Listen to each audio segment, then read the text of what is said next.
You're in the right place at the right time, right where you're supposed to be. You're in the right place at the right time, right where you're supposed to be. Oh, your soul is welcome here. Your soul is welcome here. You're getting the message loud and clear. Your soul is welcome here. You're in the right place at the right time, right where you're supposed to be. You're in the right place at the right time, right where you're supposed to be. Oh, your soul is welcome here. Soul is welcome here. You're getting the message loud and clear. Your soul is welcome here. Your soul is welcome here. Your soul is welcome here.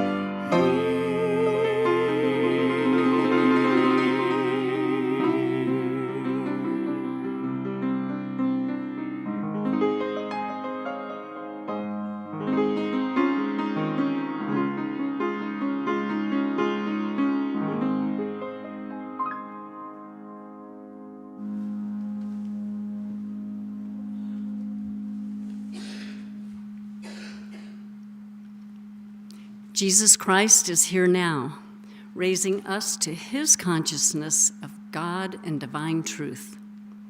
Let's begin in prayer. Thank you, sweet Spirit, for your presence within us and all around us. We open our minds to connect with divine mind. We are here to learn and grow, to heal and to connect with one another, to see our lives and the lives of others with new eyes, to see the Christ in ourselves and in each other. We give thanks for your living, loving Spirit, always at work within us, and so it is. Amen. Welcome to Unity of Austin. It's good to see everybody. Whether you're here in the sanctuary or at home, we're certainly glad you're here. We are a Christ-centered spiritual community committed to studying and living the teachings of Jesus. That's who we are. And our vision is that by living spiritual principles, we create opportunities for all people to discover their true selves. We welcome all families, all people, and we are glad you are here today with us. So, all rise and let's sing some more.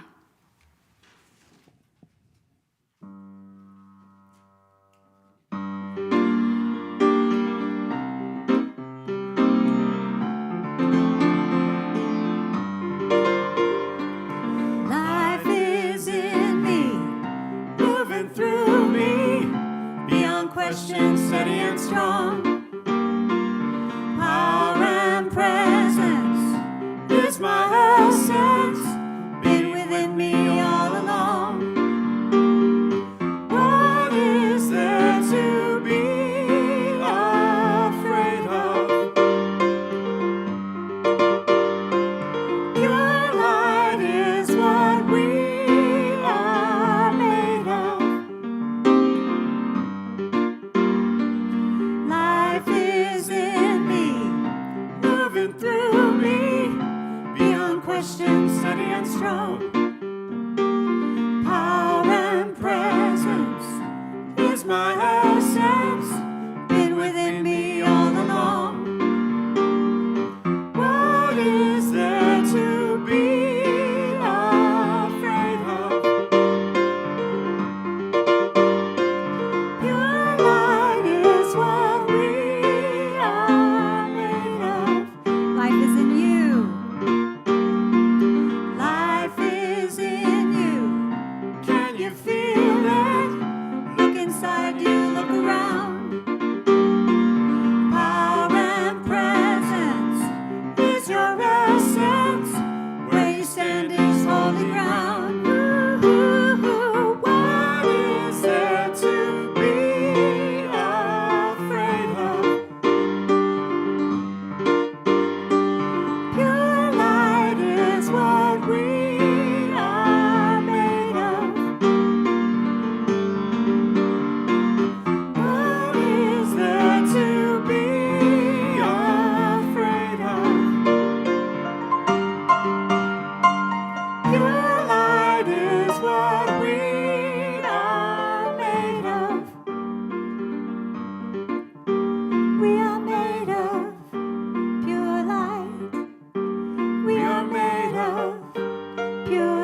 a special request for this song.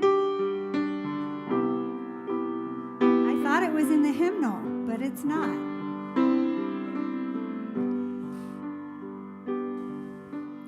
In this very room, there's quite enough love for one like me.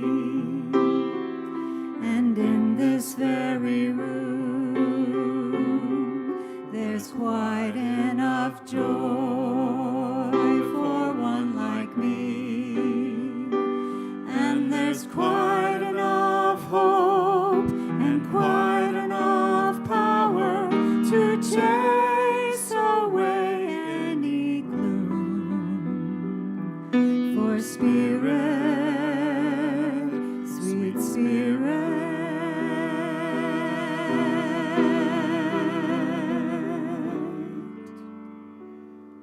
is in this very room.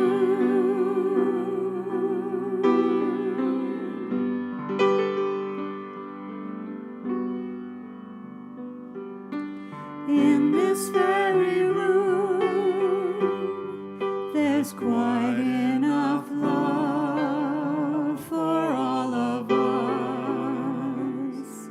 And in this very room, there's quite enough joy for all of us.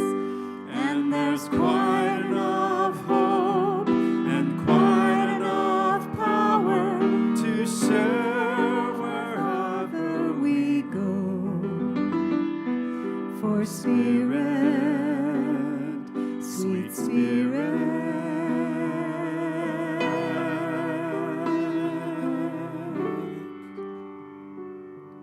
is in this very room.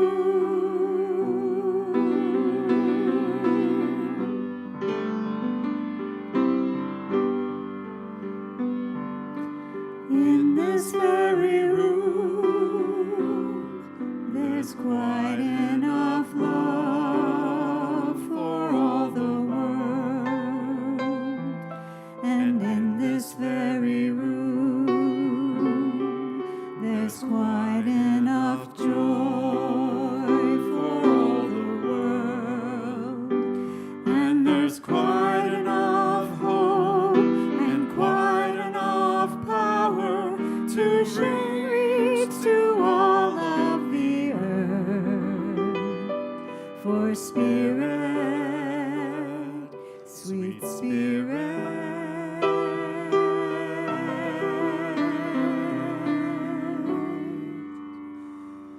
is in this very room.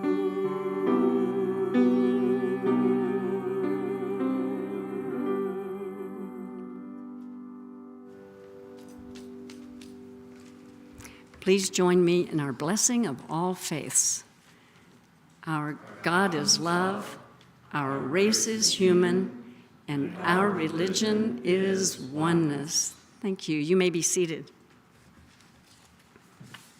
So welcome again. Glad everybody's here. Is anybody visiting for the first time? Just say so. Oh, hello. So happy to have you here. We'll meet you in a little bit. I mean, you know, I'm not going to make you come up here. Just. Oh, you would? Okay. Well, I'd like to welcome our guest speaker who's returning today, Michael Finn, and you'll be hearing from him. There he is waving. Yeah. Michael goes by Finn, and so that's what I'm going to try to remember to call him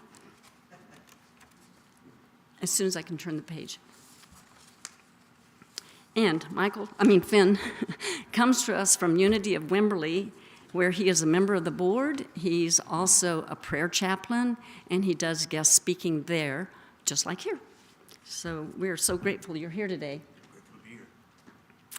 His wife Leah and his two sons and the dog Hank I don't know if they're actually working today, but they're back home working the family farm.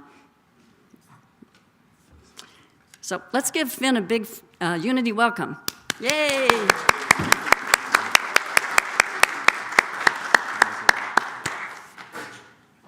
Sabrina, I'm going to have you come right up here just in front of Jackson. I'm sorry, I'm pointing you out already.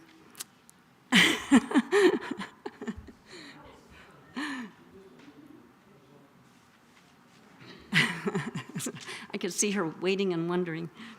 So we have great news coming out of the Hearts and Wings bookstore. Seems like a lot is happening in there these days. First of all, Janice Goodsell is facilitating a book study. It's held on Sunday morning, starts at 10, goes to 10:50. Martha has a book. She'll hold it really high so you can see it. It's called The Quest, A Journey of Spiritual Rediscovery. So even if you think you're done, this book points out we're not. So, and not in a rough way. It just helps us remember that we're always on this journey and there's always a higher level of truth for us to get. And the book's written by the Jafalas, and I've forgotten their first names. But anyway, it starts at 10 and ends at 10:50, just in time to come in here. This morning there were 6 people in there, so it was a really lively group and lots of good energy and conversation. To get there, just walk in the bookstore, turn right, and go to the table at the end of the room. While you're at the table at the end of the room, look around, because that is our new lending library, and you can borrow any book in there. I'm not sure how that works, but I think you probably take it to Janice and she signs you out. But you don't have to buy those books. You can just take them home and read them and bring them back. The rest of the bookstore is still on sale. Everything but the Unity Classics are 50% off. So, get your Christmas gifts early. All right, that's it for announcements. I know that's unbelievable, but it is time to meet and greet the Christ in one another. So let's stand if you're able and cross the aisle. Use elbow bumps, fist bumps. If you're going to hug, be sure to ask for permission.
that life is perfect, that life is my life now, that life is God's life, that life is perfect, that life is my life now.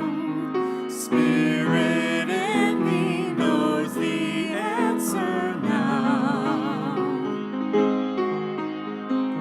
I surrender all my fears and doubts. There is one life, that life is perfect, that life is my life now, that life is God's life, that life is perfect, that life is my life now. Spirit in me knows the answer now. I surrender all my fears and doubts. There is one life, that life is perfect, that life is my life now, that life is God's life, that life is perfect, that life is my life now. Spirit in me knows the answer now. I surrender all my fears and doubts. There is one life, that life is perfect, that life is my life now, that life is God's life, that life is perfect, that life is my life now, that life is my life now, that life is my life now. You may be seated.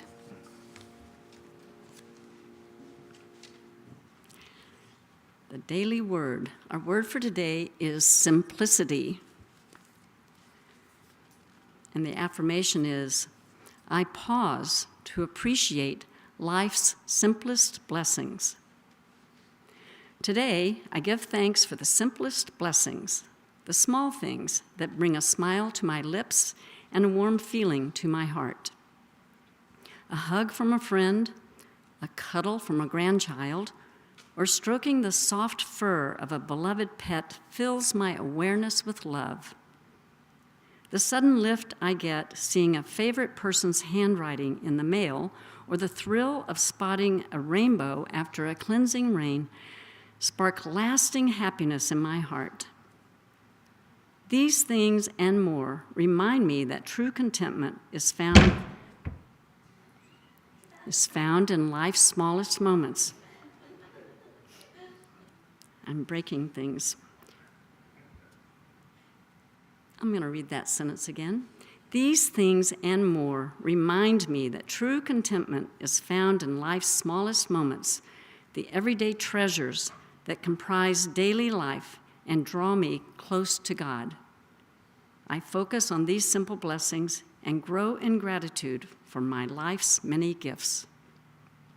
And from Psalm 144:15. Happy are the people to whom such blessings fall.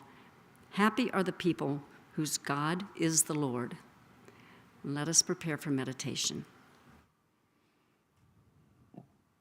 I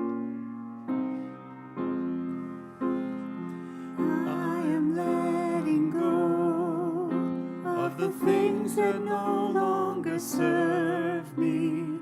As I'm letting go, God's revealed and I am whole. I am letting go of the things that no longer serve me. As I'm letting go, God's revealed and I am whole. I am letting go of the things that no longer serve me. As I'm letting go, God's revealed and I am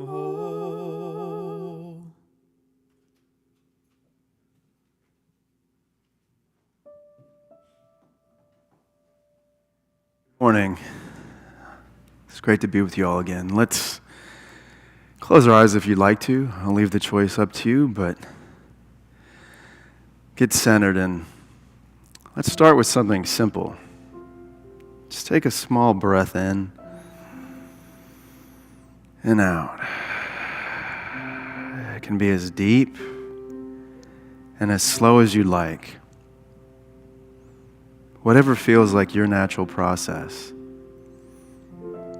Get in touch with that. Get in tune with it. Be aware of the God presence that is closer than your hands and nearer than your next breath.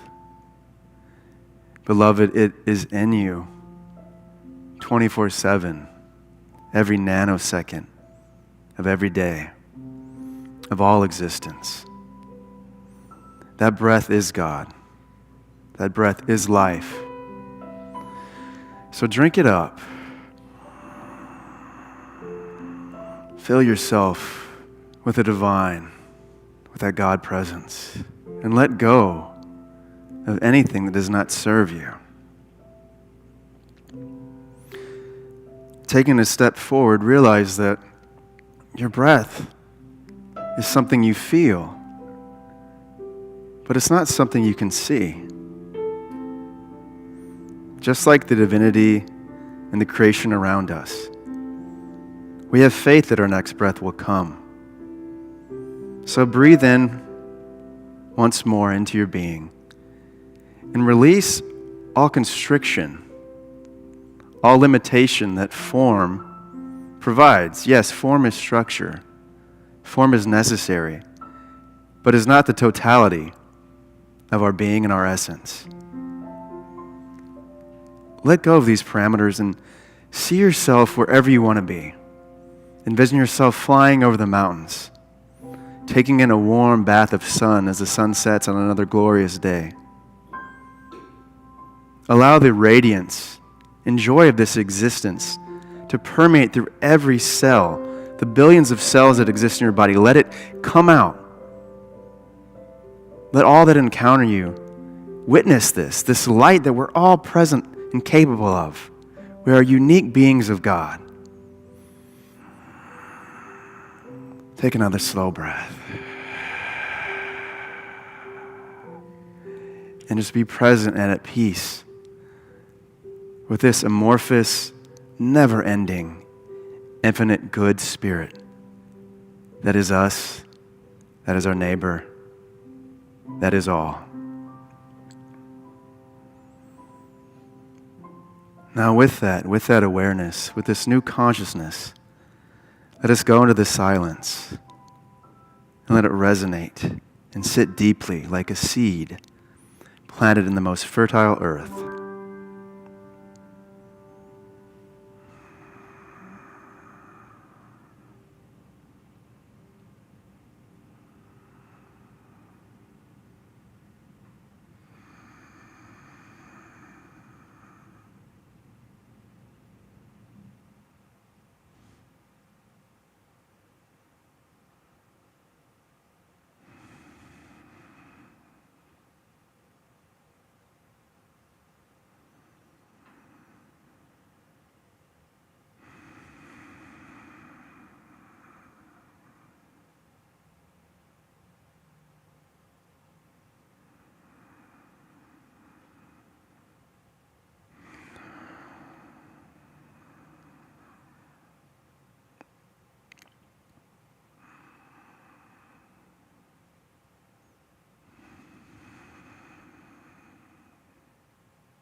If you might have drifted off, take a second to find your breath and find your footing. And let us give glory and grace to divine power, to the God who's all around us. Our Father, who art in heaven. Oh, sorry.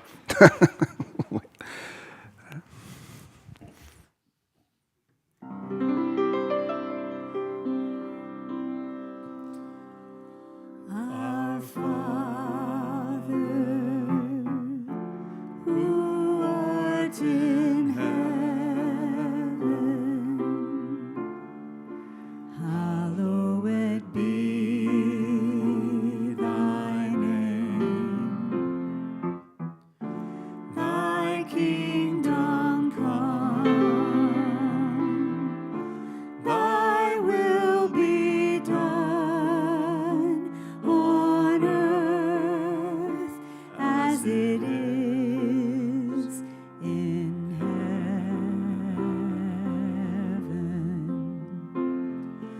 Give us this day our daily bread, and forgive us our debts as we forgive our debtors.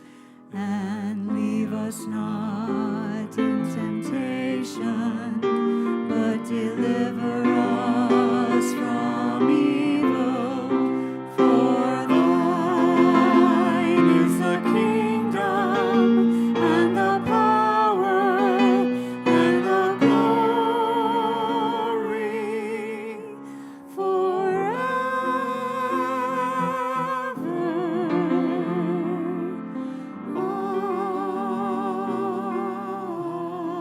Amen.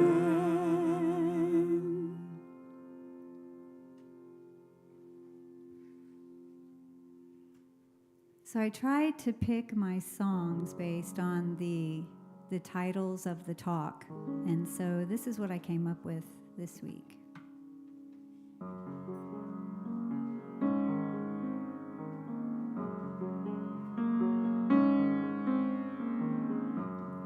In your voice there is a silence.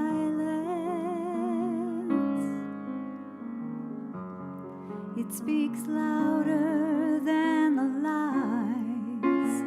If you close your eyes and feel the wonder of I am that you bury deep beneath your pride. It's not an angel, it's not a ghost, it's not a remedy when you need it most. It is a love that knows the truth. It's the essence of you.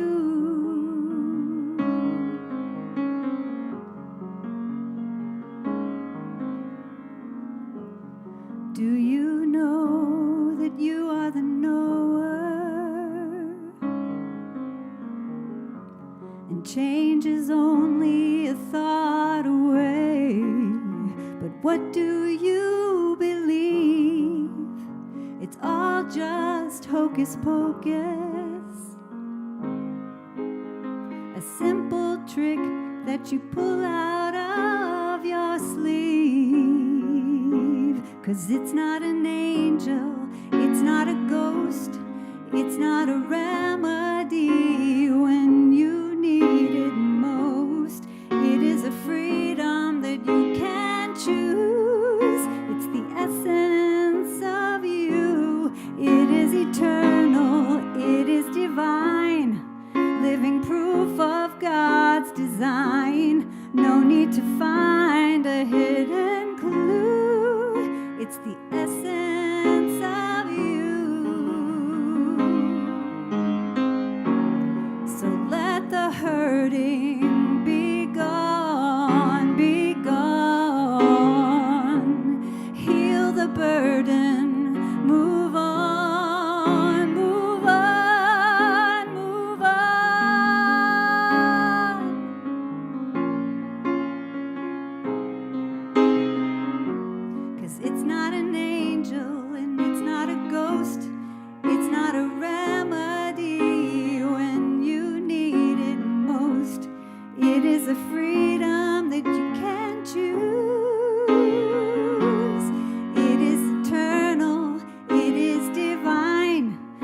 living proof of God's design. It is a love that knows the truth. It's the essence of you.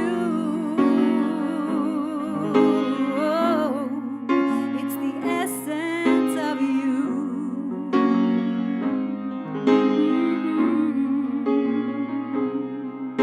Eternal, divine, living proof of God's design.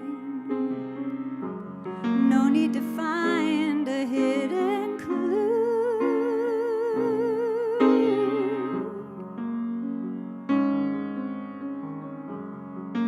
It's the essence of you.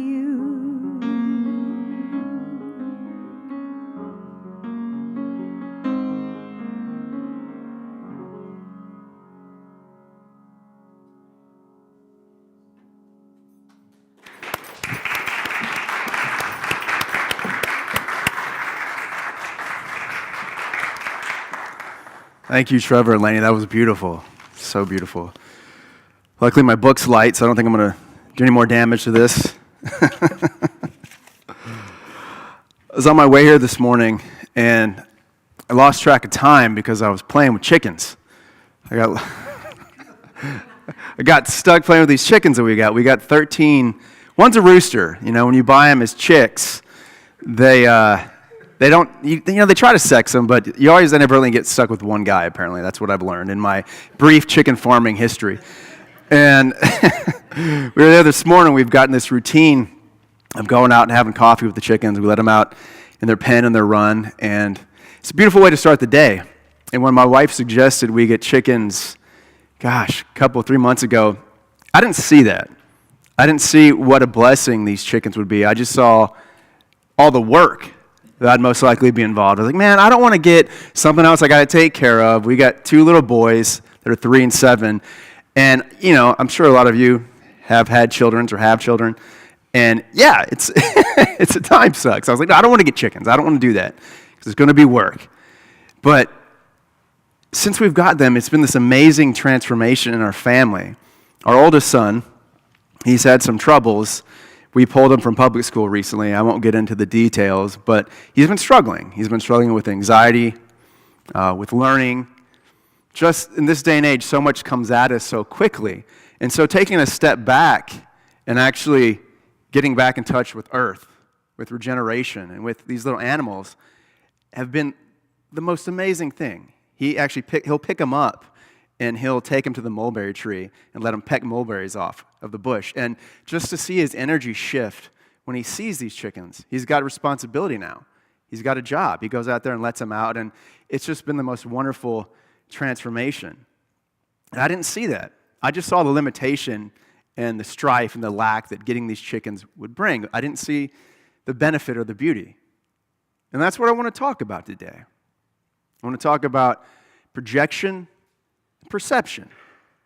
There's this amazing quote that I ran across a while back. It is, "You are an aperture through which the universe is looking at and exploring itself." Alan Watts said that. And I didn't really know much about Alan Watts, so I went and looked him up. And apparently he's not with us anymore, sadly, but he deemed himself a philosophical entertainer. And he was responsible for bringing ideas and beliefs and traditions of Taoism, Hinduism, and Buddhism to a Western audience. And if my memory serves me correct, when I came across that quote, it was about six and a half years ago. I was scrolling my Buddhist quote app while I was hiding from my wife and my then toddler in the bathroom. Every spiritual journey has to start somewhere, my friends. And mine started in the bathroom, scrolling on this app. And when I saw that quote, it just really resonated with me. It sounded so beautiful and just majestic. I didn't really quite grasp it at the time, but it just stuck with me. And boy, it was a rocky road for me back then. We had just moved back from Los Angeles, my wife and I, and my then son, my toddler son. We're from Texas originally, from the Austin area, but we had both independently moved to Los Angeles in our early 20s, and we met later on down the road. But it was it was just a rocky time. We had just given up everything we known to come back here. I'd lost my sense of identity. I had lost, I judged I was giving up on a dream. I was out there pursuing acting and had some hits and misses, but I didn't hit the trajectory that my ego wanted. So I was licking my wounds, coming back. I just lost my father about a year prior, and my mother 2 years before that. Both a very intense medical, it was a tough time. It was a very tough time, and it had only been 2 years. My father passed away. I got married to my wife. She got on this nationally televised talk show. We had our son. Show got canceled. We moved back to Texas, and I was just a mess. I was struggling with health anxiety. I was struggling with grief. I was struggling with loss, which all of us experience on this road, on this journey. And I didn't know where to start, so scrolling wise quotes on my iPhone while I was hiding from my kids in the bathroom was my gateway to spirituality. And I just keep coming back to that quote. It is such a beautiful just coalescence of we are all the God energy. We are this divine, united interconnectedness, this golden thread of existence that we all have the blessed experience of sharing. I mean, it is an absolute honor, if we can peel the layers back, to be here, to experience this. Sometimes it may not feel that way. We've got trials, we've got tribulations, we've got things that come up that we perceive we don't like. But ultimately, it is a blessing, and it's miraculous. Dr. Ali Benazir, I think that's how you pronounce his name. He's a Harvard professor and blogger. He ran some equation that our chances of being born, of existing, are something like 1 in 10 to the 2,865,000 power. And I'm not a Harvard guy, right? I don't, those guys are smart. But to me, that seems like a pretty small number. And I'm not saying he's right, but I will agree that it's probably true.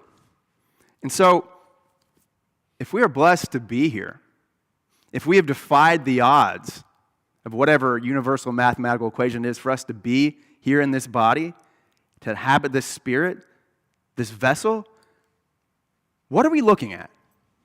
If we are apertures of the universe, what are we choosing to see? Are we seeing lack, limitation, barriers, or do we see hope, opportunity, possibility? When we plan a picnic, it's supposed to be a nice day. The weathercaster said it's going to be sunny all day, but then the rain comes.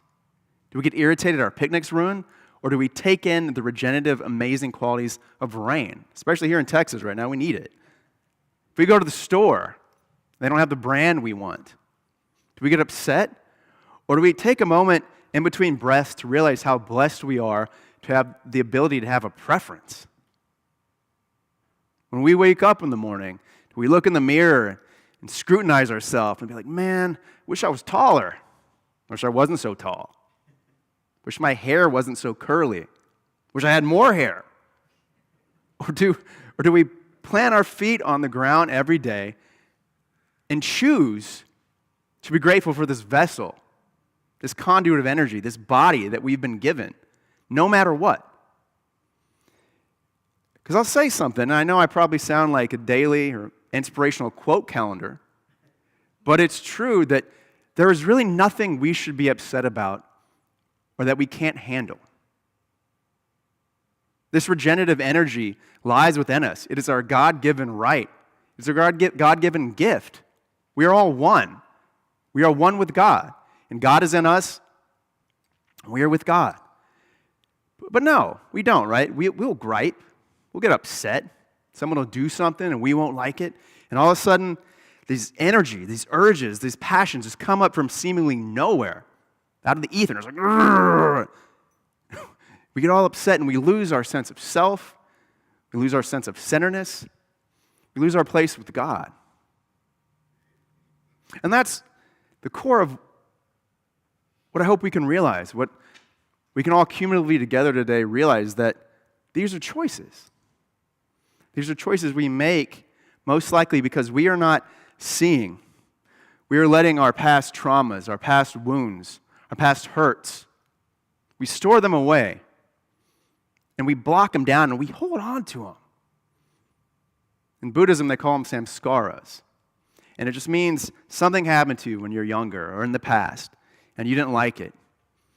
You picked it up. Your senses picked it up, and you stored it away. And so anytime something like that happens again, your body automatically, there's this groove that's been dug.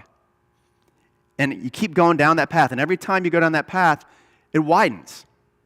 So now the most smallest indiscretion will set you, your 8-year-old child, all ablaze. You'll get upset. We have to choose. We have to sit in the constant consciousness and awareness that we can pivot. We don't have to react. We can respond. But it's easier said than done, right? I'm not going to stand up here before you and act like I got it all figured out, because a couple weeks ago I was taken for a ride, boy. Short backstory, my wife and I, we started an LLC a couple years ago, 2-3 years ago. We've got some rental properties in and around the area.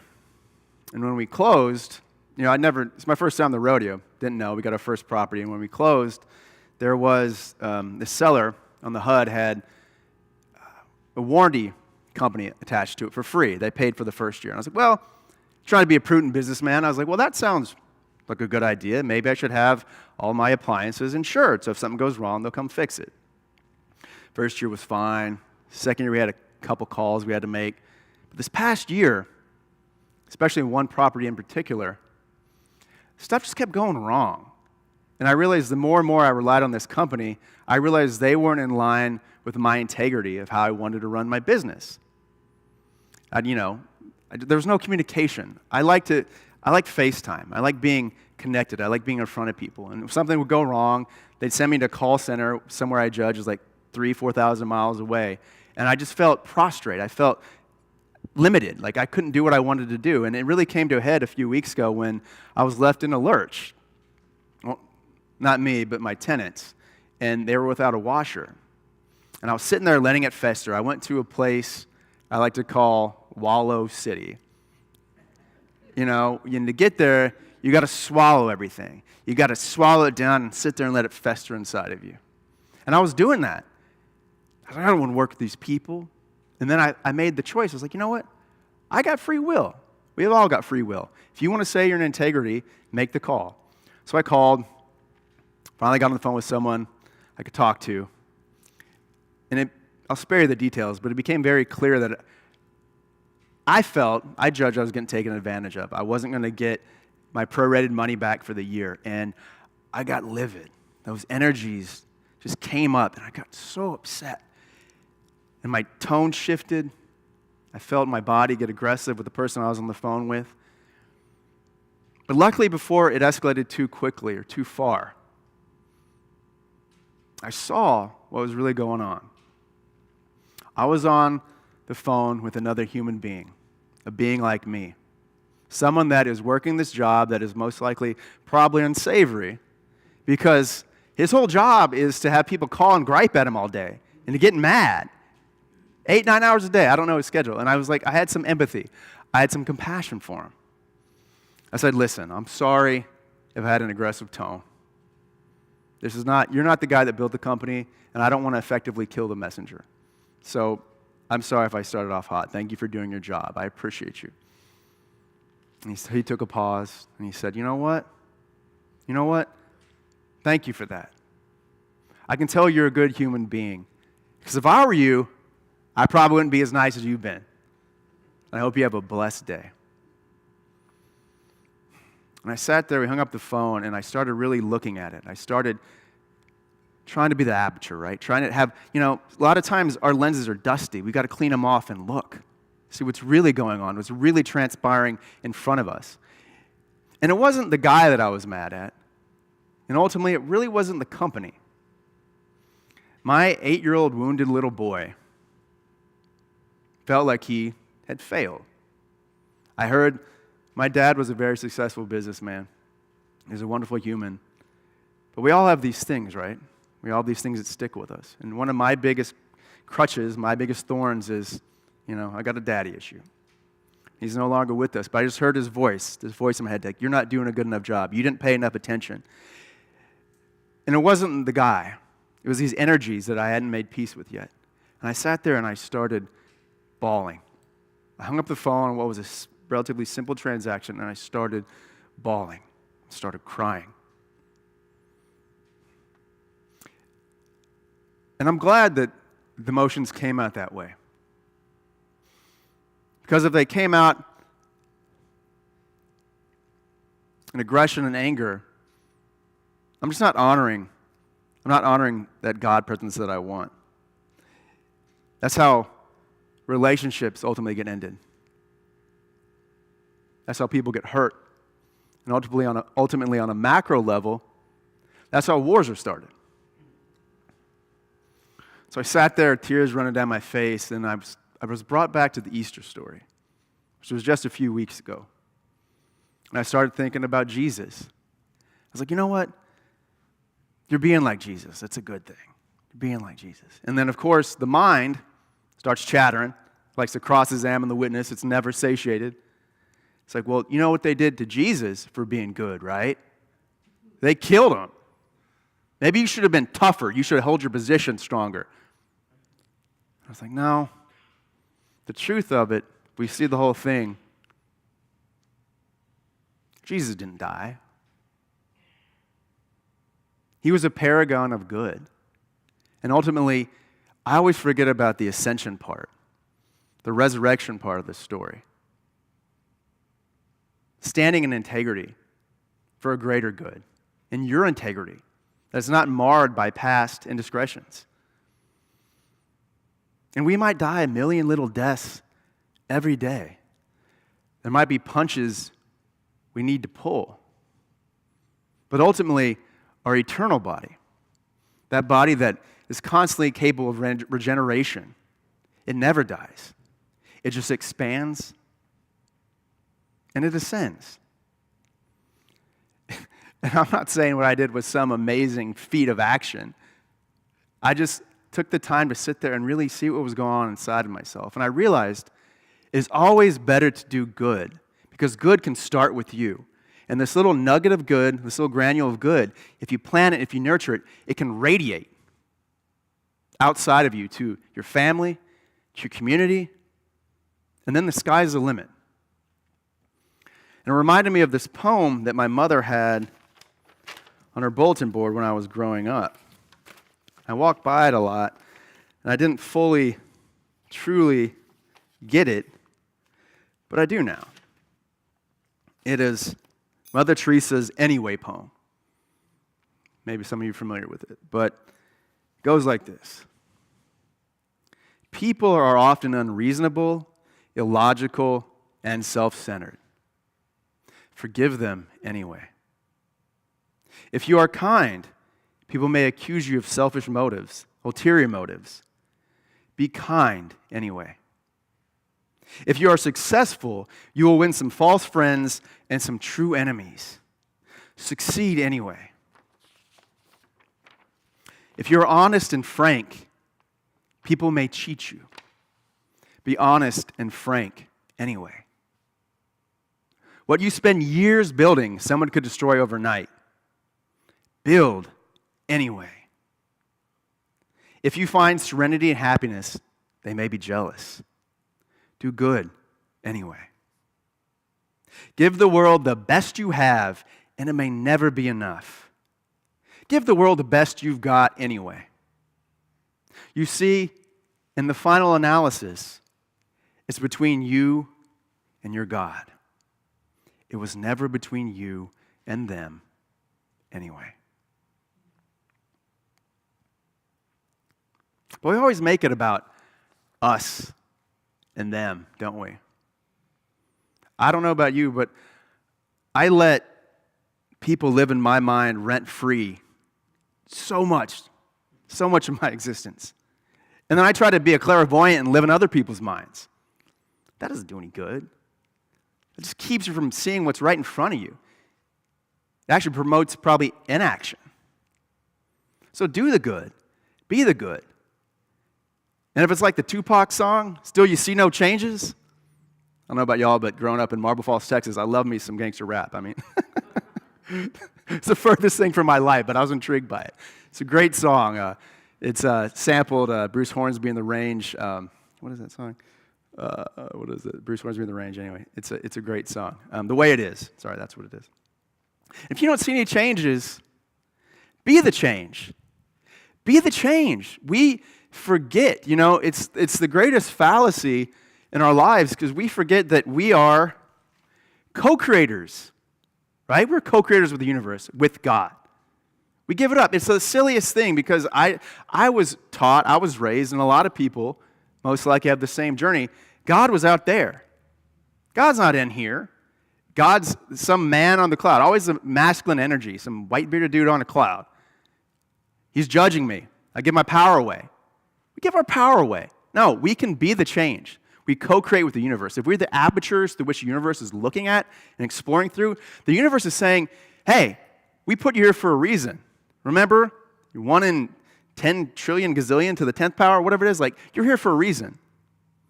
So if you make these changes, if you do these things, if you set these intentions, that you'll be surprised at how the universe responds. You just got to speak it out, my loves. You just got to let it go. Get it out there. Be constantly aware. Constantly aware. You know, had I read the fine print of those contracts, I might not have gotten into that mess or that little afternoon ruiner. But I'm glad I did. Because a lot of times the greatest gifts are often wrapped up as adversity. You know? And we forget that we are beings of stars. We're stardust. Stars are carbon. They're made of carbon. We're carbon beings. And you know what happens to coal when it gets put under extreme pressure? It turns into a diamond. So let not adversity dim you, but rather let it open you up and shine. Shine. Shine. It is not, who was it, Marianne Williamson that said, it is not a spiritual thing. It does not evolve to dim your light. I can't remember the whole phrase, but the most times we're not fearful of failing. We're fearful of succeeding. Take ownership. Take ownership and be okay with it. Reminds me of this fantastic quote passage from Practical Metaphysics. New Insight into Truth by Eric Butterworth. I don't know if you guys have checked this book out, but it's really good. And this chapter, this passage is called God Doesn't Intervene. You know, usually we chalk it up as just one of those things, a miracle or something or other, or the intervention of God. But God does not intervene. This is where we make the mistake. We deal with life out of our sense of inadequacy, saying, well, I guess God found me, or God looked upon favor with me, or God came out of the blue and helped me. God doesn't come out of the blue. God is the allness potential that is always present. We either suppress it or release it. Out of our sense of inadequacy, we say, well, God did it, as in God took away the life or God gave the life. Don't blame God and don't give credit to God except for the God activity that is manifesting in and through you. Go ahead. Give yourself a pat on the back. Not from the ego sense, but from the realization of getting rightly centered in the process as it works. God can do no more for you than He can through you, through your consciousness, through your faith, through your understanding. It is important to keep that context always.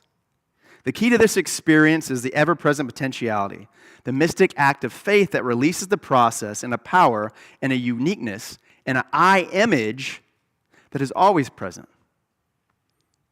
Wouldn't it be wonderful if we could always know that? If we could really live in that consciousness. If we could all be superhuman. Fact is, we can all be a little more super in terms of exceeding our past performance in all the things we do.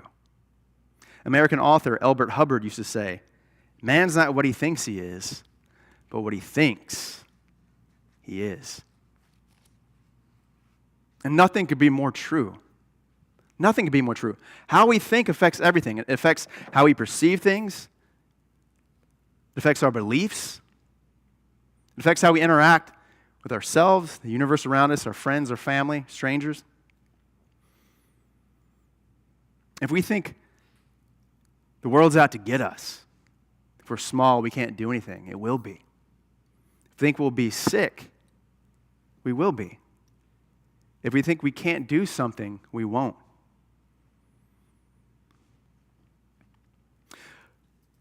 Buckminster Fuller said, "You never change things by fighting the existing reality.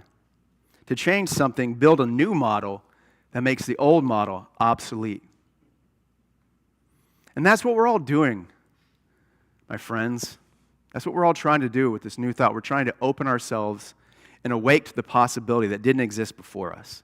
We've been told, oh, this is the way things are. You should do this. No. Look around at technology. Look at what's happened in the past 100 years. Look at what's happened in the past 10 years. Look what's happened in the past 1 year. I mean, it's insane. And nothing's changed on this planet except for information and the way we process it. A lot of it's for good, a lot of it's for bad. So let this power be like fire. Let it warm you. Don't burn you. And be okay to branch out. You know, Jesus was a great disruptor, right? Look what he did. He did things differently.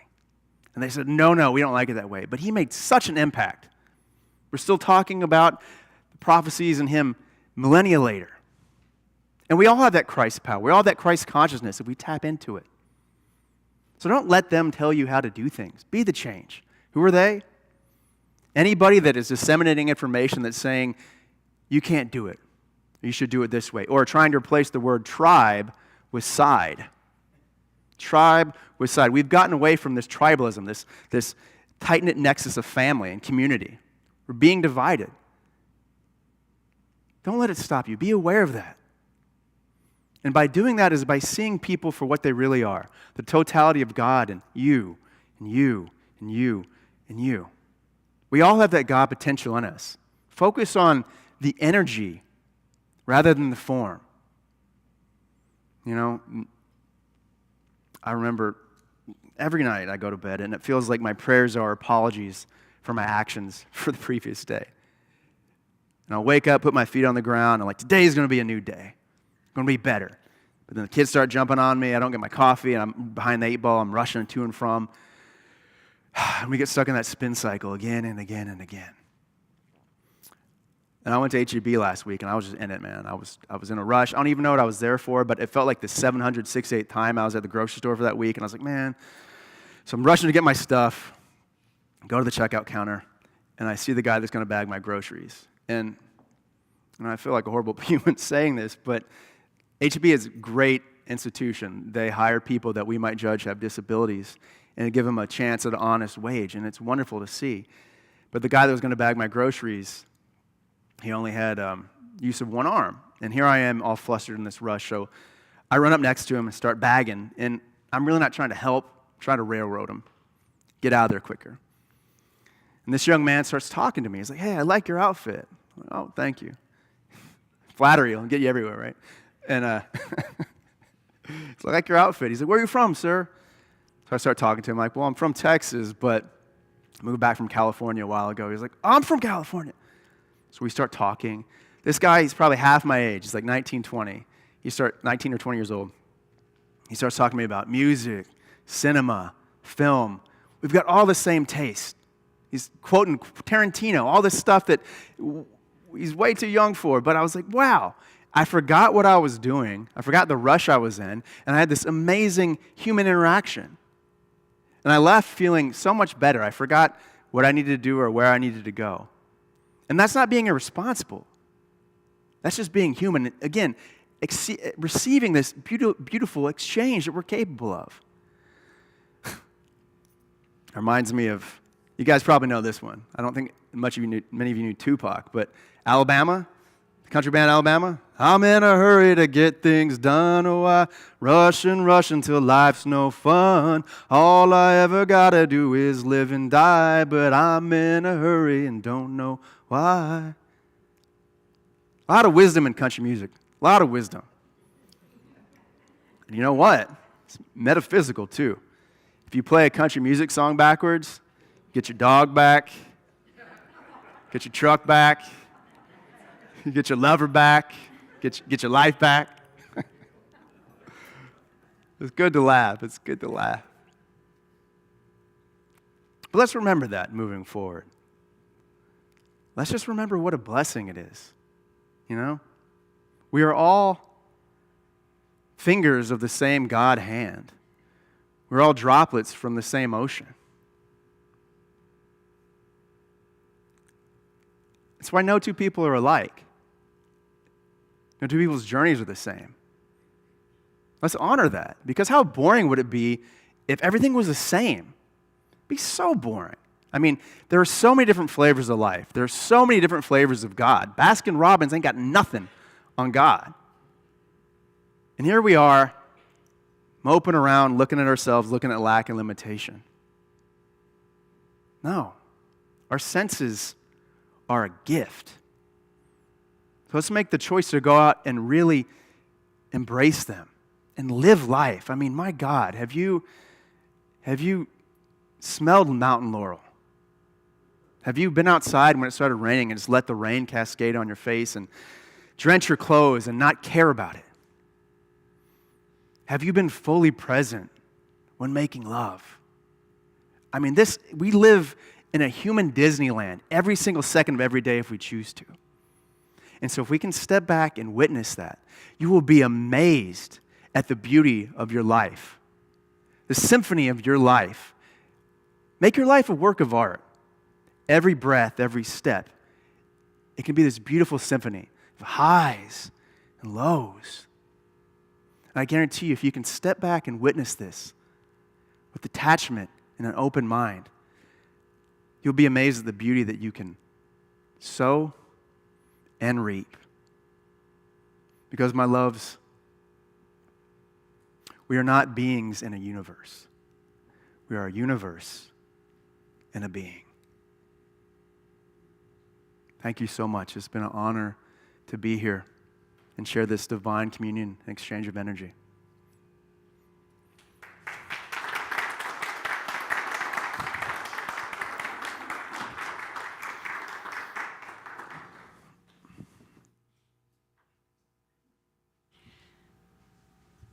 Wow, I am feeling very inspired and very excited. Thank you so much for sharing your insights.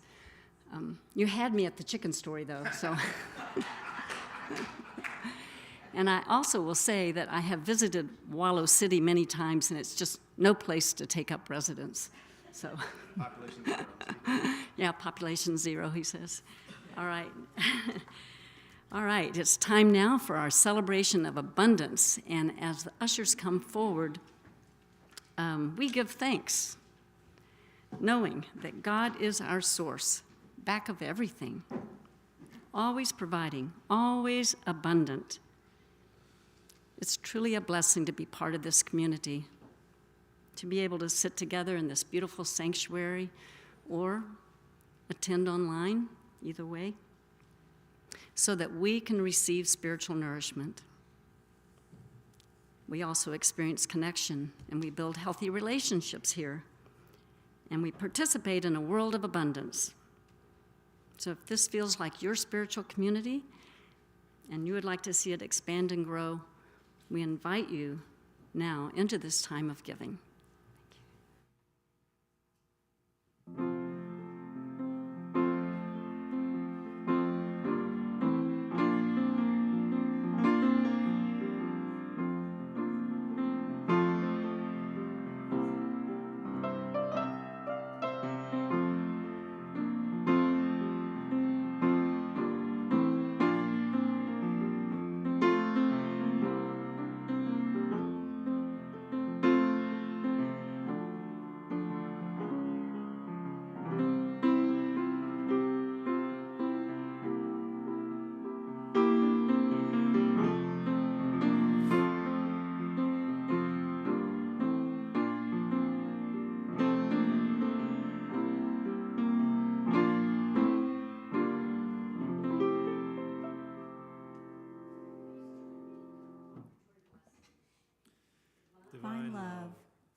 blesses and multiplies all that I am, all that I have, all that I give, and all that I receive. Thank you, Father, Mother, God. We're going to go straight into welcoming the kids this morning. As soon as Trevor goes and knocks on their door,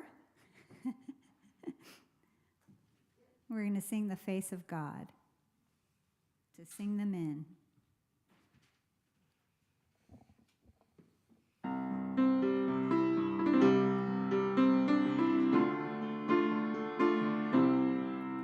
You are the face of God. I hold you in my heart. You are a part of me. You are the face of God. You are the face of God. I hold you in my heart. You are a part of me. You are the face of God. You are a part of me. You are the face of God.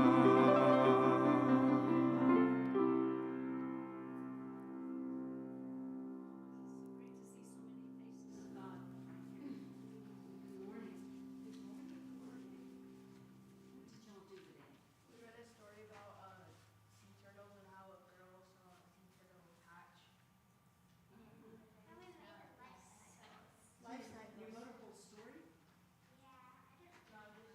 Let's see those. Wow.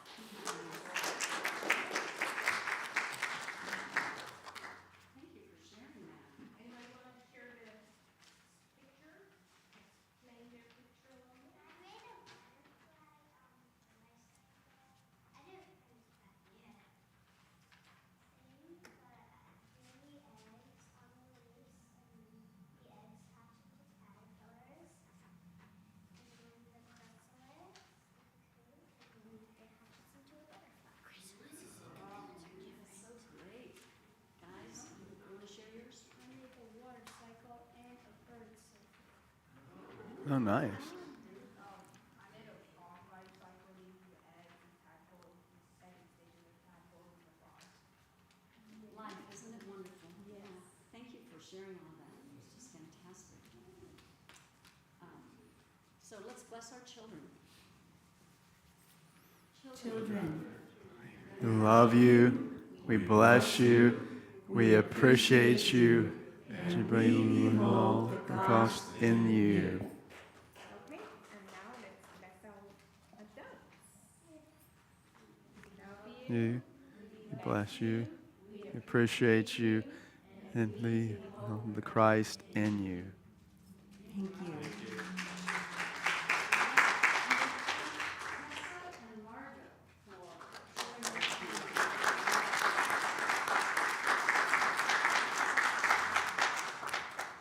So now, stand if you're willing and able, and we'll say the We'll sing the peace song and then say, let there be peace on earth and let it begin with me. Let there be peace on earth, a peace that was meant to be. With God as creator, family all are we. Let us walk with each other in perfect harmony. Let peace begin with me. Let this be the moment now. With every step I take, let this be my joyous vow. To take each moment and live each moment with peace eternally. Let there be peace on earth and let it begin with me.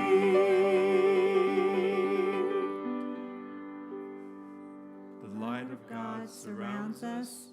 The love of God enfolds us. The power of God protects us. The presence of God watches over us. Wherever we are, God is, and all is well. Woo-hoo!